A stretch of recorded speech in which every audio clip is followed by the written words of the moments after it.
Hello friends, hope all of you and your families are safe during these times. In the next few minutes, I am going to take you through the key events of the recent past and Kotak AMC's view on the equity markets. Extreme volatility of the markets continued in June, and large part of this emanating from global developments being fears of likely recession in US.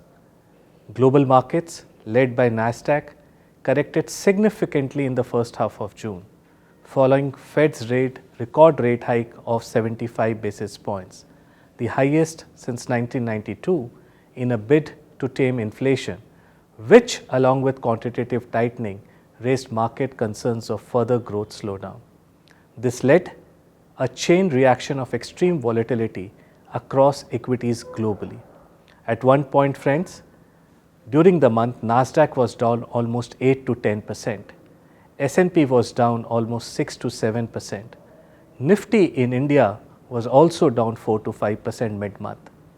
During the latter part of the month, as high-frequency indicators like the US unemployment data, low China PMI suggested signs of slowdown, resulted in some cooling of inflation expectation in the second half. There was some decent relief rally, recovering part of the losses for the month. Friends, going forward around October-November, there is a high probability of narrative being shifting from inflation back to growth. We at Kotak are concerned about global growth going forward. The crisis in Russia-Ukraine continues to prolong. However, commodity markets have seen some cool off. Steel, copper, aluminum, most of the metals, ferrous or non-ferrous, are down between 15 to 25% in the last 1 month. Crude oil also seems to be stabilizing at $110, $115, down about 10 to 15% from the peak. Given India's strong import dependency, we see the recent stability in crude prices and government efforts to source some cheaper crude, easing off some of the burden and containing the runaway inflation in India. Friends, FIs selling continued among global uncertainties. They have cumulatively sold more than $28 billion calendar year to date. Most of the outflow has been focused on IT, led by sharp correction in Nasdaq. As per our understanding, more than 2/3 of our EM funds are now underweight India. Domestic liquidity and flows have yet again helped combating the FI selling in the country. And they have kept faith in India growth story.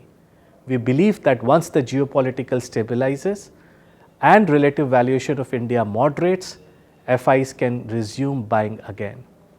We also have completed fourth quarter FY22 earnings season. Corporate earnings for the quarter ending March 22 have broadly been in line with expectation. There have been some pressure on margins due to elevated commodity prices and some impact due to Omicron wave, which we saw in January, February impacted sales. We expect near-term quarterly earnings to be impacted by elevated commodity prices and energy cost in the first and the second quarter, and which could potentially result in market lowering earnings growth expectation for the current year. While these are near-term headwinds, friends, we do think it's better for investors to look through this phase and think about the structural reforms undertaken and improved fundamental outlook for corporate India over the medium term. Friends, don't forget 100 crore bank account, 100 crore Aadhaar and 100 crore mobile connections are a deadly cocktail, and any reform which needs to be done can be done in a matter of few days and weeks rather than years, which earlier used to be the norm. This is a structural change which India has seen post-COVID. Pre-COVID, the narrative amongst most corporate boardrooms was to address liquidity issues, cash flow pressures to save the overall company from being NPA, etc.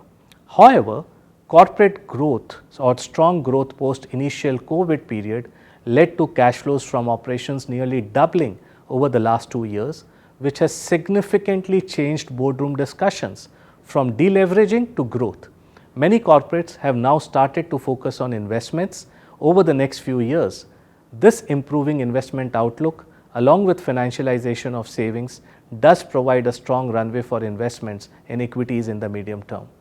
Friends, on valuations, valuations have moderated a bit as markets have consolidated over the last 8 months period, digesting near-term headwinds of FI selling, higher commodity cost and increase in cost of capital. For sure, geopolitical risks have gone up, and while direct impact on Indian economies is limited, indirectly India will get impacted with higher energy prices, especially if they sustain at $100 above for long. However, in our view, these risks are transient and unlikely to impact longer-term competitiveness of Indian company. If any, we think Indian companies can benefit tremendously in the long run with more outsourcing opportunities across sectors amidst rising interest cost for Eastern Europe and consistent disruptions in China, especially as global companies explore value chain in manufacturing sector and prefer to move to a stable country like India. Friends, we have already started to see supply chain diversions in favor of Indian manufacturers, and whenever we interact with the ecosystem, the feedback we are getting is that the order book on exports are looking good.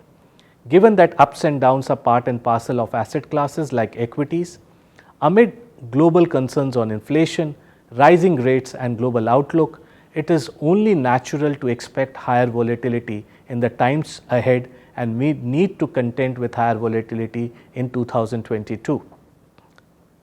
However, rather than obsessing over fear of fall, we would encourage investors to use such opportunities now to increase allocation to equity, especially if one is underweight this asset class, as is the case majority of Indians are.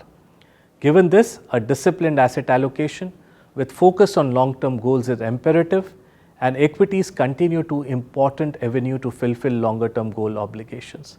Friends, be patient investors and do remember, time in the market is more important than timing the market.